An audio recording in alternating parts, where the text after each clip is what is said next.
This here is Canada, eh? Oh shoot, not this one. This is the one here. We wake up every morning in our igloos, eh? And we take our polar bears to and from work, eh? We don't like anything more than our syrup, our hockey, and a nice good cup of Tim's in the morning, eh? No country is beloved more than here Canada, eh? Sorry, I didn't mean that to all the Americans listening.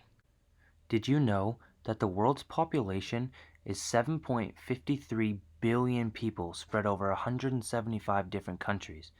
This provides the opportunity for a diverse world of culture. Culture is defined as the custom, arts, social institutions, and achievements of a particular nation, people, or other social group.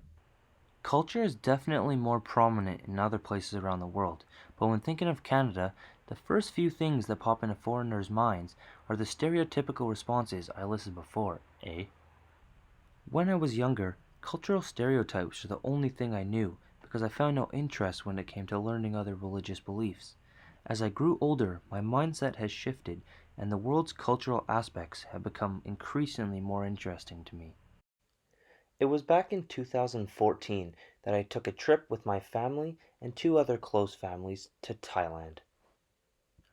I've been to some pretty amazing places around the world, but I'd have to say that this vacation was one of the best due to the beautiful landscape, great people, and the amazing adventures the vacation consisted of. When it comes to vacationing, the criteria for a perfect trip is somewhere warm where I can swim and scuba dive, as well as go on adventures and experience the country. In Thailand, I was able to do all of these things, which was amazing. But one of the things I wasn't too keen on was experiencing the cultural aspect of the country. Being an energized young teen who just wanted to have fun, there was nothing worse than hour-long temple tours and listening to all this unretainable information that would immediately slip my mind. This kind of stuff just didn't excite nor please me, but thankfully there was only minimal cultural learning on this trip. In 2017, I was able to take an amazing trip to Vietnam with my family. Believe me, I'm still having flashbacks. Vietnam is a very beautiful culturally driven place that if you ever get a chance to travel there, I extremely recommend it. Although I was somewhere very warm and beautiful, one aspect of Vietnam that didn't intrigue me was the temple tours. Temple after temple after shrine after shrine. It seemed to never end. At the time, I found these tours so boring, but that is something I deeply regret. One of the most interesting aspects to Vietnam is their interesting transit system. With a population of 94.6 million people, you can imagine that the roads get a little crowded.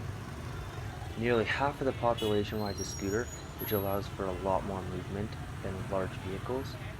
Driving is definitely different than Canada, considering there is no speed limit, barely any stoplights or signs, and rules are basically non-existent. Crossing the road is a very interesting task that's very difficult, but you'll get the hang of it pretty quickly. All you gotta do is walk straight across as the scooters swerve around you.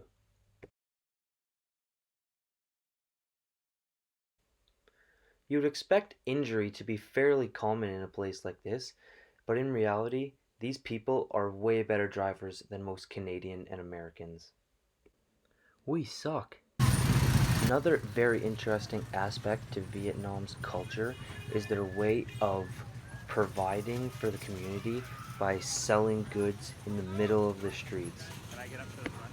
Every night, entire roads get shut down to make way for these large markets where people can sell their homemade goods to make a living. Being a street vendor is a very common occupation taken up by many people in Vietnam.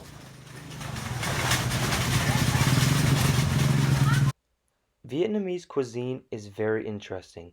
During our time, we took a cooking class where we made crepes as well as spring rolls, which is one of the most popular dishes made of mostly organic ingredients.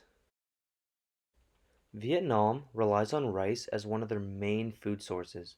Rice fields are scattered throughout the entire country and comprise most of their land. About 80% of Vietnam's population engage in rice cultivation. Everywhere you go, you will find street vendors selling what we call as street meat. It looks kind of gross, maybe deceiving, but trust me, it's very good. A couple other weird foods that we tried were these silkworms, which were actually disgusting, some wine such as lizard wine, scorpion wine, and snake wine, which I actually did try. No, no. Catherine, try everything. Come on, I do not encourage drinking until you are over the legal age of 19. Drink responsibly.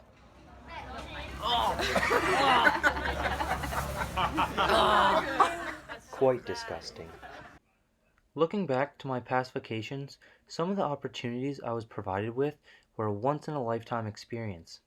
Because I was so young and chose not to fully dedicate my attention to the situation, and in return, not retain any of the information provided to me. One of my biggest regrets in life was this choice by me to pass up on so many learning opportunities that not many people can experience. I am currently taking History 12, and a lot of information coming up in the course is information that I was able to obtain firsthand and in person, such as the Vietnam War, for instance. I absolutely blew it! I have grown to appreciate culture in a completely new way that has and will continue to alter my perspective on our diverse society. As I move forward in life, I want to experience the world in ways different than in Canada. I want to see everything it has to offer and live through all the exciting moments without passing up on an opportunity I will regret, because you only live once. YOLO! My transition from someone who listens into someone who pays attention was slow, and I wish it could have been faster. But because of traveling, I have adapted new culturally favorable views and have completely changed my perspective as I've grown. These vacations and learning about culture have shaped me into who I am today and prepared me for what I want to be moving forward. Thank you very much for listening. That's the end.